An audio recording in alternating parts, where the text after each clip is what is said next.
डोंबिवलीकरांसाठी मोठी आनंदाची बातमी समोर आली आहे। मोठागाव येथून जलवाहतूक अर्थात वॉटर मेट्रो सेवा सुरू करण्याच्या हालचालींना वेग आला असून डिसेंबर पर्यंत सेवा सुरू करण्याचा प्रयत्न सुरू आहे। यामुळे ठाणे आणि वसई विरारचा प्रवास अधिक सोपा होणार आहे। डोंबिवलीतील नागरिकांसाठी वाहतुकीच्या दृष्टीने दिलासादायक बातमी समोर आली आहे। मोठागाव येथून जलवाहतूक सेवा सुरू करण्यासाठी घाट परिसरात जेट्टी उभारण्याचे काम वेगाने सुरू आहे।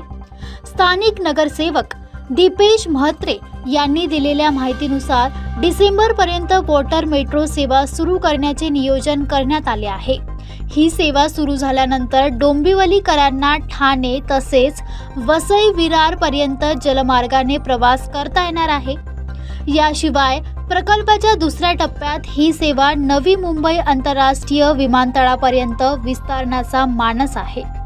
दरम्यान डोंबिवली पश्चिमेतील मोठा गणेश घाटाकडे जाणाऱ्या रस्त्यांच्या काँक्रिटीकरणाच्या कामालाही सुरुवात झाली आहे।